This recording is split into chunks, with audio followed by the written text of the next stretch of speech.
자, 그러면 이기는 어느 쪽에 있을까요? 북한에서도. 퀴즈. 퀴즈. 들었었는데. 수도를 생각하면 되겠죠. 고려시대 때 수도? 평양이에요? 에? 아니야. 아니지? 일본? 네? 바로 여기 개성. 맞습니다. 개경이 오, 있습니다. 맞췄어. 그래서 여기 지금 들어가면 지금 소나무가 예사롭지 않죠? 이 조선 왕릉을 이렇게 조성하기 위해서는 몇 가지의 어떤 그 조선 왕릉을 조성하는 데 규칙이 있는데 제일 중요한 주의를 지향을 했고요. 여기 지금 우리 그야말로 그 황금색 금강정, 그래서 이것이 이 왕릉에 가면은 다 있습니다. 그냥 소나무가 아니라 이런 금강송이 다 이제 이따가 에서부터 이 반경으로 해가지고 그 백리 이내에 조성이 되게끔 돼 있어요. 그 이유는 왜 그럴까요? 사냥터가 조성된다고요?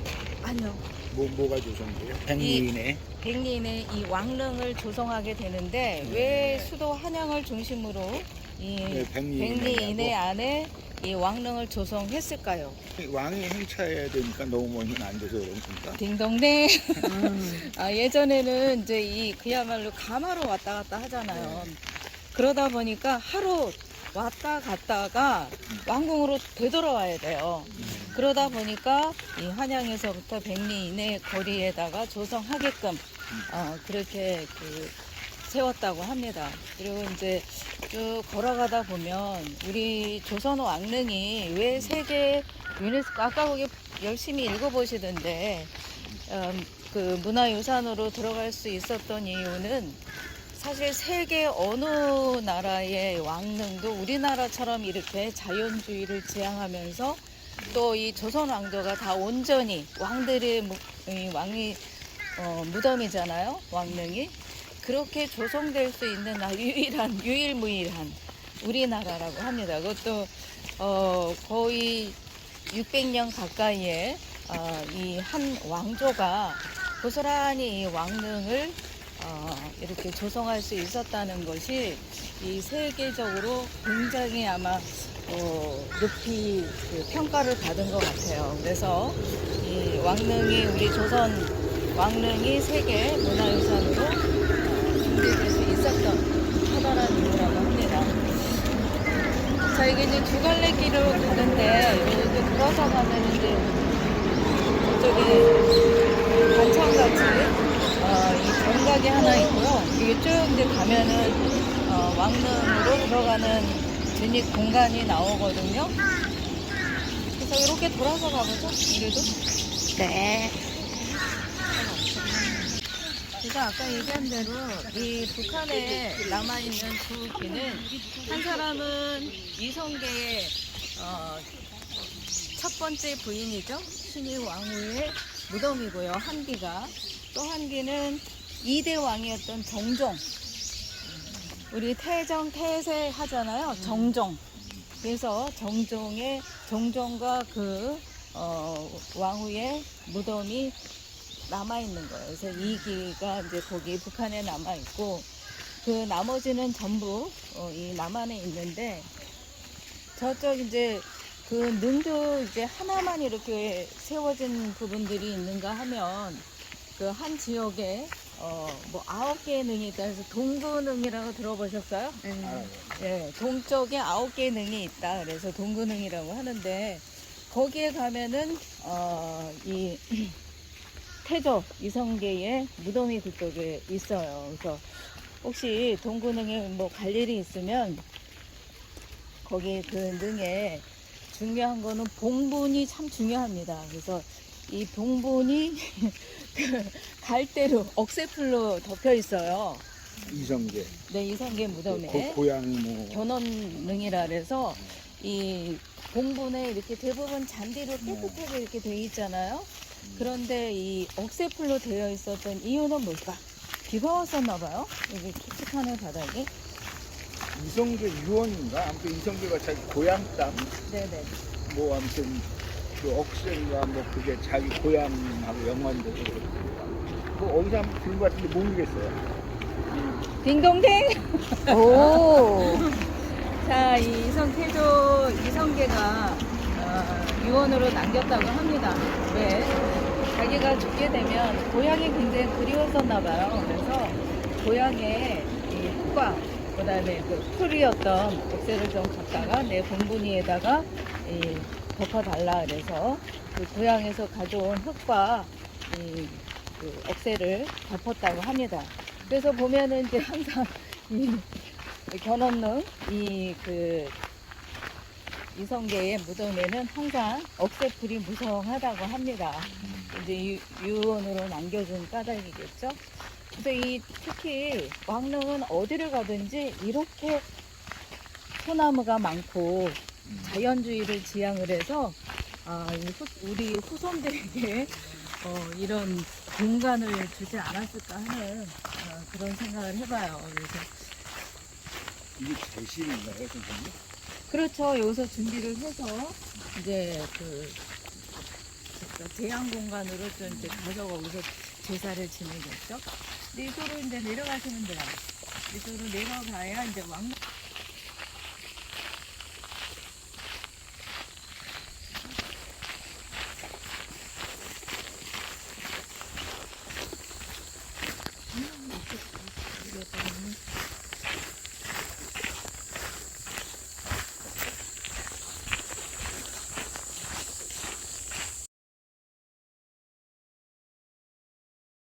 라고 했는데 바로 이제 정원군 인조의 아버지죠.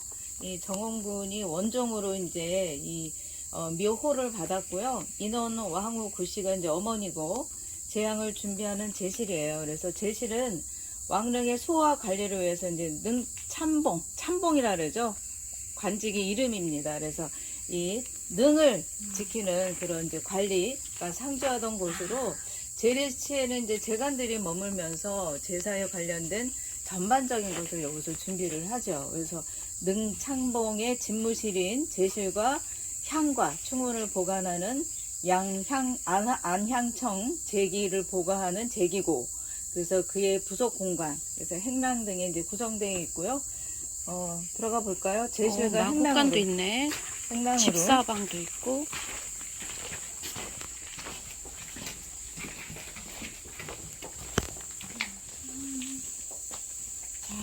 여기서 이제 이렇게 행랑과. 생각보다 작아.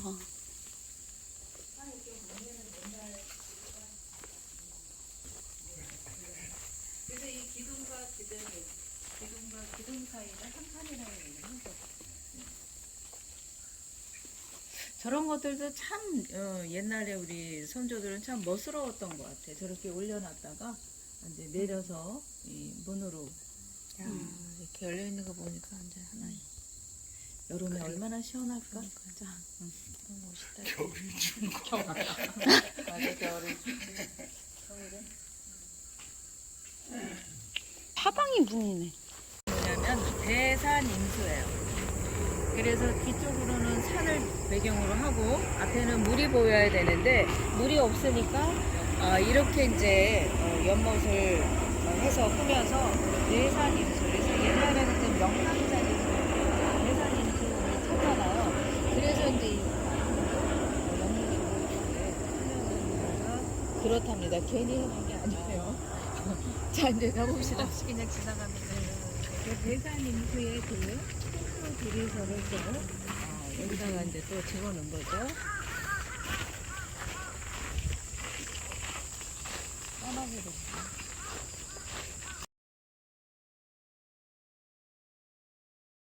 과 저승을 금천교. 여기가 바로 이제 금천교라고 하고요. 이게 금천교. 저기 지금 왕릉뿐만 아니라 그 궁궐을 가게 되면 궁궐마다 금천교가 있습니다.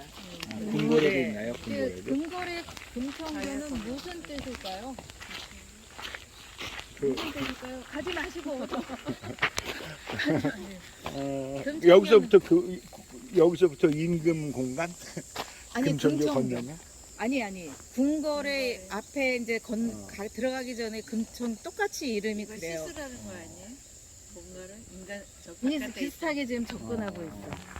그러니까는 이 궁궐을 입고를 할 때 그 금천수의 마음을 정화시키고 들어가라는 의미가 있는 거예요. 그래서 같은 금천결에도 의미가 다르죠. 여기는 이승과 저승을 분리하는 그런 달이라면 궁궐의 앞에 있는 금천교는 이제 신하들이 이렇게 입고를 하거나 그럴 때 마음을 깨끗이 씻고 들어가라 하는 그런 의미에서 금천교가 있다고 합니다.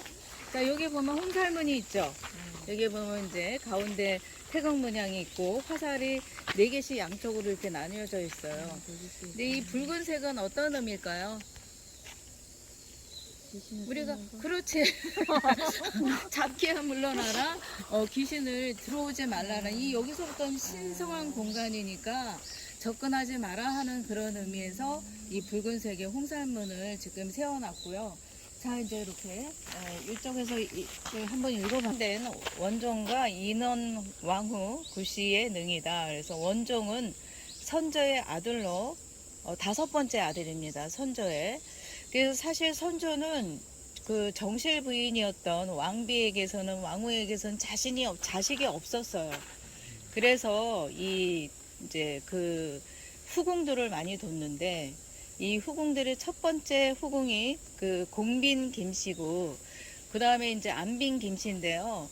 이 공빈이 이제 광해군의 어머니 그리고 안빈 김씨가 바로 이제 거기에서 아들 5에 아들 4에 딸 5을 낳나? 아무튼 굉장히 많이 낳았어요. 근데 그때만 해도 굉장히 후궁들끼리도 질투와 시기가 엄청 났었던 것 같아요. 그래서 사실 선조가 이 광해군의 어머니였던 공빈 김씨를 무척 총애했다고 해요. 그러다 보니까 이 안빈 김씨 입장에서는 그게 이제 굉장히 근처에도 못 갔다니까 그때까지만 해도. 그래서 이제 되게 그 시기와 질투의 대상이 공빈 김씨였는데 이 공빈 김씨가 불행하게도 이제 돌아가시게 되면서 그 총애를 얻기 위해서 무던히 애를 썼다고 해요. 하물며 이제 공빈 김씨를 험담까지 해가면서 깎아내리기까지 해서 그 자기가 그 총애를 받기 위해서 아무튼 무던히 애를 썼다고 합니다. 그래서 이제 자식들을 많이 두게 되면서 선조의 총애를 또 한 몸에 받게 됐죠. 자, 이 원종은요, 그래서 이 선조의 그 안빈 김씨의 이 아들이에요. 아들인데 이 3번째 아들이 5번째 아들, 그러니까 이게 순서적으로 따지면 5번째 아들이죠. 그런데 이제 안빈 김씨의 이 3번째 아들이었는데 그 첫째 아들이 바로 이제 그 누구냐면은 이제 그 인조 반정으로 왕이 된 능양군이에요. 그런데 이제 중간에 이제 이 광해군이 이제 왕이 되면서 그야말로 뭐 우리 붕당 정치를 이제 그때부터 굉장히 많이 시작이 됐다고 하잖아요. 대북파 뭐 소북파 해가면서 서로 정권을 잡기 위해서 거기에서 어떻게 보면 이 광해군은 그 붕당 정치의 폐해를 본 그런 사람이 아니었을까 하는 생각을 해봅니다. 그래서 이 정원군은 바로 이제 이 장남인 이 능양군의 왕이 오르면서 이 왕으로 추전이 됩니다. 근데 여기서 중요한 사항은 뭐냐면 이 후궁의 아들이 이 추전이 됐잖아요. 어쨌든 그런데다가 선조 같은 경우도 이 중종이 죽고 근데 명종이 후손이 없어가지고 찾다 보니까 이 선조가 왕이 된 거예요. 그러다 보니까 이 선조로서는 자기가 이제 진짜 왕이 될 사람이 아닌데 그냥 이 군으로 있다가 진짜 그야말로 발탁이 된 거죠.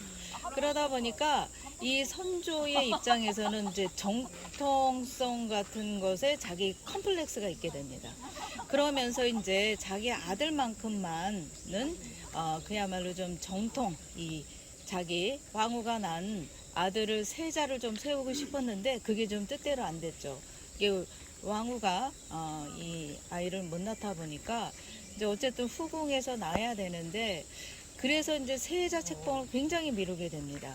이제 미루게 되는데 이 첫 번째 아까 이제 후궁이었던 이 공빈 김씨의 첫 번째는 임해군이었고 둘째 아들이 광해군이었어요.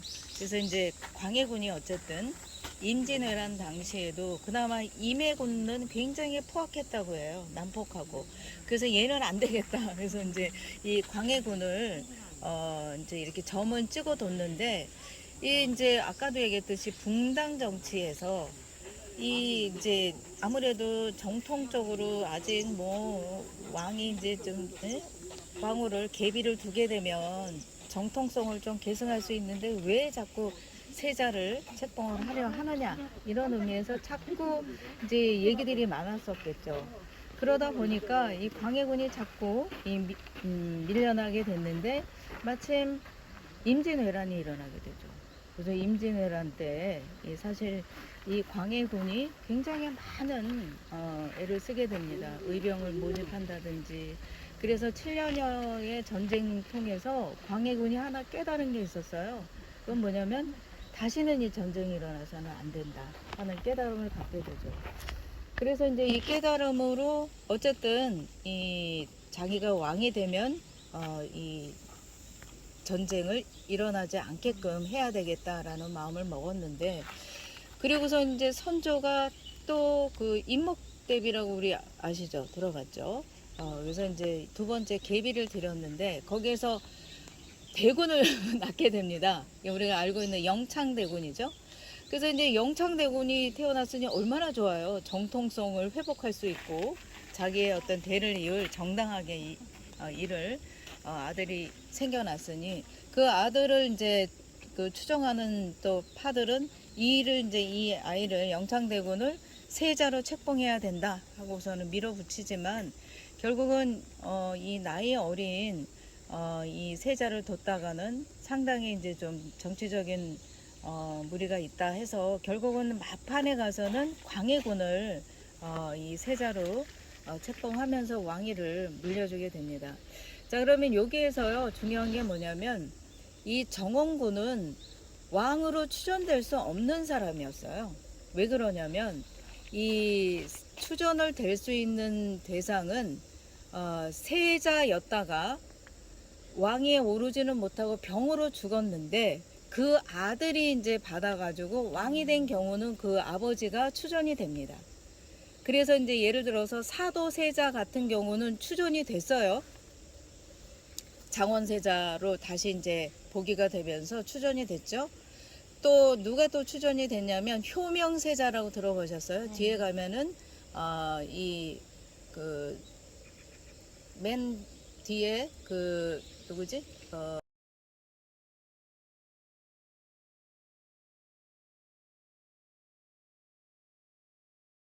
들이 된 왕이 된 사람이야, 인조가. 그러다 보니까 이 정원군이 추전되기까지 굉장히 많은 시련이 있었습니다. 그래서 이 그 왕조 실록에 우리 이제 실록에도 보면 이 추전이 되는 그런 과정에서의 부딪힘이 엄청 많았어요. 그 신하들이 이 반대가 되게 많았습니다. 그래서 이 될 수 없는 사람을 추전하려고 하니까 이거는 이제 이 법통에 맞지가 않은 얘기죠. 그래서 이제 그랬지만 이 인조는 자기의 그야말로 정통성을 계승하기 위해서라도 끝까지 추전을 합니다. 그래서 우리가 많이 들어본 최명길 있죠. 최명길 이런 사람들을 예조 판서 이렇게 올려가지고 끝까지 이 추전하게끔 끌어갑니다. 그래서 결국은 이 원종은 추정이 됐고요. 선조 또한 사실 그 할아버지였던 선조 또한 자기 아버지를 추전하려고 했지만 결국 못했거든요. 이 그야말로 자기 아버지를 위해서 우리가 종묘에다가 이름을 이제 올린다고 얘기하죠. 이 올리는 그 상황까지 묘호까지 만들었는데 결국은 올리지 못했어요. 추전이 안 됐어요. 그래서 어쨌든 추전된 왕은 9명의 왕이 이 조선 왕조에서 추전이 됐습니다. 왕을 하지는 않았지만 자기 아들이. 그래서 이제 그렇게 추전된 왕이 5명이고 태조 이성계가 새로운 왕조를 이제 이렇게 만들었잖아요. 조선 왕조를. 그래서 환조해가지고 도조해가지고 네 분을 추전을 했고요. 그 이후로는 이 인조의 아버지 정원군부터 시작을 해서 이 정조의 아버지 두 분, 큰아버지 원래 그쪽으로 양자로 갔다가 다시 자기가 왕이 되면서 나는 사도 세자의 아들이다라고 이 얘기를 했잖아요. 그러면서 자기 큰아버지 9살 때 돌아가신 그 큰아버지랑 자기 아버지, 그 다음에 아까 얘기한 효명세자, 또 한 사람은 덕종이라고 누구냐면 임목대비의 남편, 그 성종이 아들이 왕이 되잖아요. 그 아버지가 세자 책봉을 받았는데 죽었거든. 그래서 그 인수대비가 궁궐에서 나오게 되잖아요. 그래서 내가 꼭 자기 아들은 왕위로 올리리라는 그런 아주 굳은 다짐을 하고 나왔다고 합니다. 그래서 다시 어쨌든 그 성종 아들이, 둘째 아들이 왕이 되면서 자기 아버지를 추전하게 되죠. 그럼 몇 명이죠? 지금? 4명 됐죠? 한 분은 아까 얘기한 대로 효명세자였던, 그래서 5분이 추전이 됐고, 그러니까 다 그분들은 세자 지위에 있으면서 돌아가셨던 분들은 추전이 됐는데 이분만큼은 세자도 아니요 반정으로 어쨌든 자기 아들이 왕에 오르면서 그야말로 묘호를 받았던, 추전됐던 왕이다. 이런 거 정도는 우리가 그래도 역사를 공부하는데 알아야 되지 않느냐 하는 얘기를 해줍니다. 이해가 되셨죠? 네. 자, 여기서부터는 이제 우리가 진입공간, 여기서부터 이제 올라가는 저기 관사각까지가, 그 관사각의 말 그대로요, 위에서 내려다 보면은 한자로 정자의 이 모양으로 이 조각을 지었기 때문에 관사각이라고 합니다.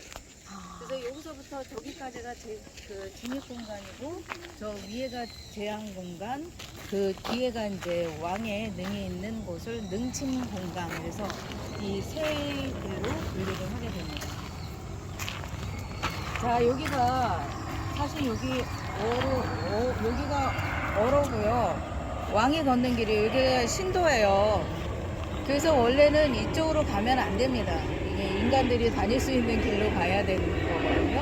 그래서 이제 이 신도라 그래서 여기는 다닐 수 없는 길이고, 여기 또한 왕만 갈 수 있는 길이에요. 그래서 어로라고 얘기를 하는데, 우리는 오늘 모두 왕이 돼서 한번 걸어봐야 되겠죠? 자, 여기 가다 보면 어떤 공간일까요? 가마? 아닌가? 왕이 여기가 이제 상 차리는 그야말로 곳인가? 왕이 내렸다 올라가고. 맞아요. 순찰도 되고, 여기서 이제 왔다라는 어떤 신고식을 하는 거죠. 아, 인사. 들어가기 전에. 그래서 여기를 판위, 배위라고도 합니다. 그래서 한이 배. 여기에서 이제 왔다라는 것을 인사를 드리고 이제 오르게 되는 거죠. 그래서 여기 배위, 판위라고도 합니다. 여기 깔려 있는 돌이 이제 좀 검은 색깔로 좀 그렇죠. 자, 그래서 우리가 이제 어로를 이렇게 해서 걸어갑니다. 여기 정원군이 사실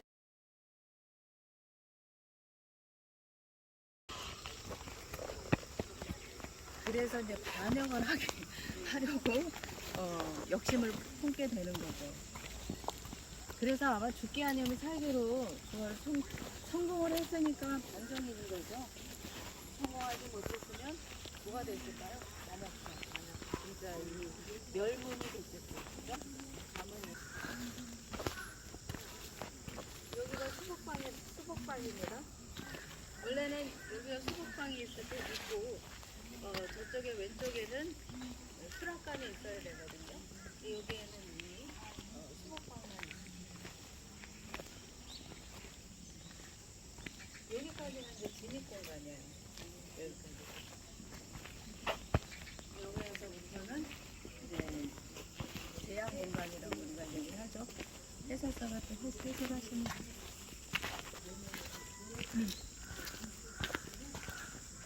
자, 여기가 이제 기각입니다. 이쪽으로 오세요.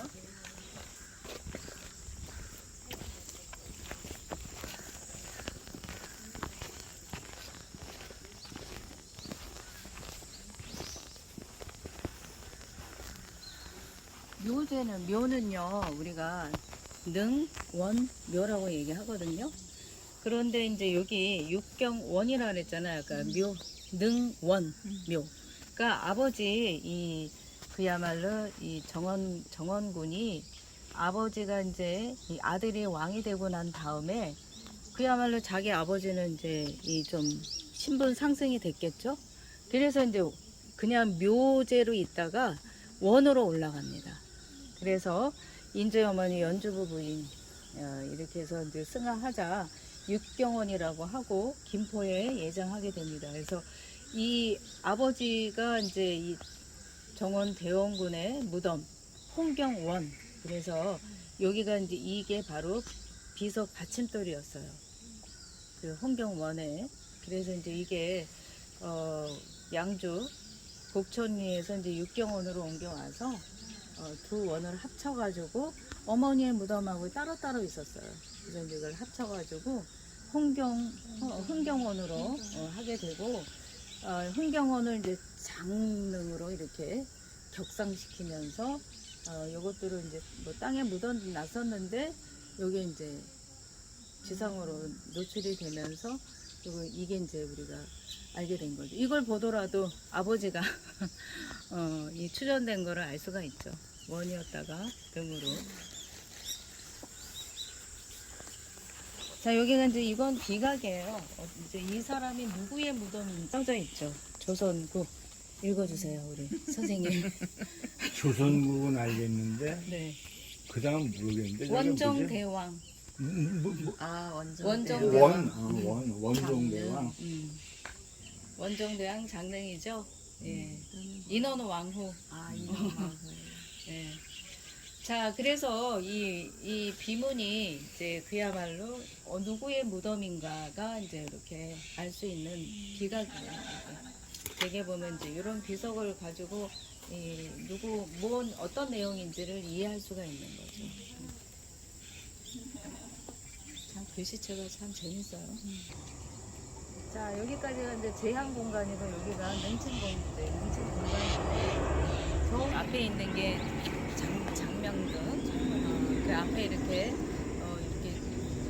네모 반듯하게 해놓은 게 혼유석. 온유사. 자, 문신과 무신이 있잖아요. 조선시대에서는 사실 무신은 굉장히 문신의 좀 발 아래에 있었어요. 그래서 저기도 좀 서열이 문신이 앞에 있고 무신이 이쪽으로 나와 있는 거죠.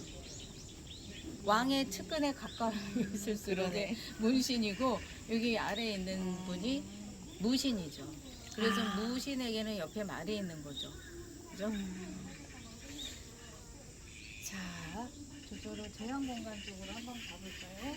여기 제가 위에서 성공에서 보면 이게 한자로 정자예요. 그래서 제후이라고 불렀습니다. 근데 황제의 이 제한공간의 이 누각은 일자예요. 일자. 말이 있죠. 예. 일자예요. 그래서 이 정자각이라고 하는 건 옛날부터 우리가 중국의 사대를 했잖아요. 그러다 보니까 우리가 이제 제후국의 그런 입장에서 정자각을 세웠다 하는 거예요. 핍자가 건물이란 얘기. 네. 자, 여기 보면은 여기가 신계가 있고 어계가 있습니다. 계단이. 그러면 여기 이제 좀 다르죠. 구름 모양이에요. 아, 이게 구름 모양. 그래서 신계가 여기는 이제 어계라고 하는데, 그래서 이제 이렇게 제사를 지낼 때 이 동쪽, 동입 서출이라고 합니다. 동쪽으로 올라가서 서쪽으로 내려간다. 그래서 이렇게 올라가는데 여기 보면은 누각에도 아래 흰색 칠하고 중간에 파란색 칠했잖아요. 여기가 이제 그야말로 신의 공간이라는 뜻이죠. 신의 공간. 그래서 이제 하늘을 상징하는 의미에서 제사 지내는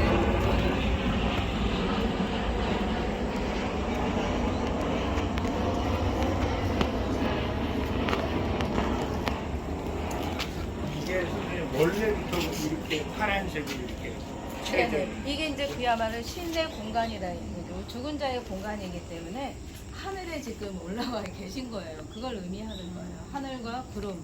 그런 걸 표현한 거죠. 네. 시간이 되시면 우리 선생님은 얼마 있으면은 우리가 이제 이게 우리 고향 입장이 예전. 자, 그러면 여기가 조선 왕릉에는, 이게 왕릉 중에는 단릉이 있고 달랑 하나 있는 거. 그 다음에 이 쌍릉이 있고요. 그 다음에 합장릉이 있고, 뭐 도원 이원릉이 있고, 그러니까 여러 가지 능의 형태가 좀 달라요. 그래서 이제 그런 것들도 한번 능에 가셨을 때 살펴보는 것도 괜찮아요. 그래서 이제 그 세조 같은 경우는 이 정자각 하나에 이 갈라져 있어요.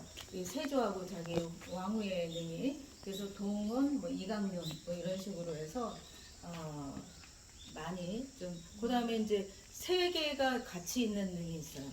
왕이 있고 계비에다가 왕후에다가 그래서 삼원능 이렇게. 그런 돌아가셔서도 능이 편치 않으시겠네. 근데 이제 더 재밌는 거 얘기할까? 유능이 누구의 능이냐면 그 마지막 순종의 그 순조의 능이고 순종이죠. 순종의 능인데 거기에는 그 합장을 했는데 세 사람이 같이 들어가 있어요. 자기 왕 하나에 계비 이렇게 해가지고 셋이 들어가 있습니다. 합장인데. 합장인데 따로따로도 아니고 합장이에요. 여기 셋이 들어가 있어. 재밌을 것 같아. 돌아가셨어.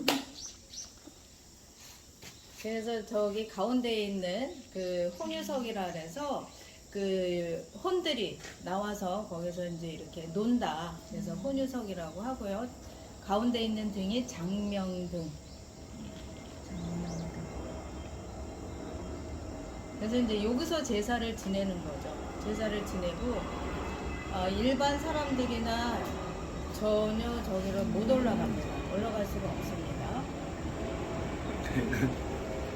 저게 이제 보통은 저 혼유석이 제상 역할을 하잖아요. 보통 우리 산소에서. 그렇죠.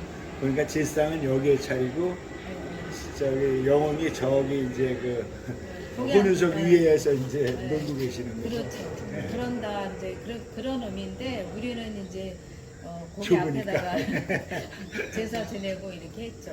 네. 자, 그래서 여기 이제 제사를 지내고 이렇게 아까 동입 서출 동쪽에서 올라와서 서쪽으로 내려가게 됩니다. 그래서 이렇게 내려가게 되면 여기도 마찬가지로 이제 이렇게 내려가면은 계단이 하나 있어요. 왜 그럴까요? 아까 두 개 있었는데 귀신은 못 여기는 이제 나가나? 사람만 내려가고 귀신은 못 살아있는 내려가? 사람만 내려가는 거예요. 여기 계신 분은 그냥 계시고 그래서 이렇게 내려가게 됩니다. 내려가면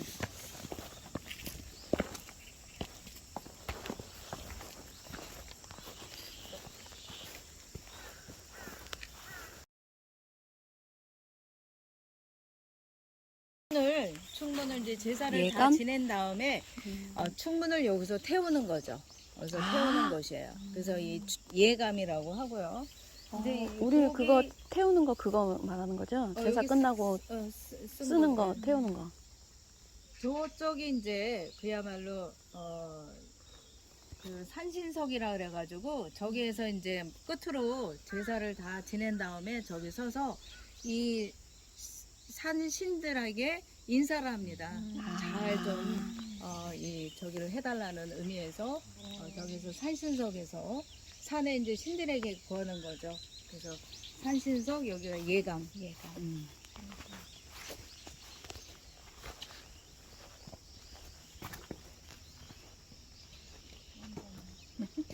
처음 들었어.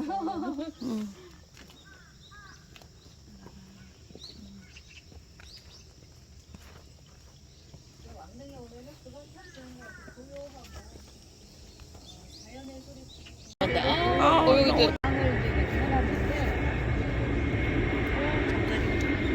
옛날에 저희들은 이렇게 서쪽을 가면 능으로 많이 갔잖아요. 능으로 많이 가가지고 할까요? 뭐라고 부를까요? 저 알았는데 비호? 무슨 산? 맞습니다. 잡상이라고 하죠, 우리. 그래서 잡상? 이제 잡상. 분들도 말 그대로 여기에 이 건물을 잘 지켜주는 이렇게 이런 나쁜 기운들이 오지 말라라는 의미에서 저거를 이렇게 세워놓은 거예요.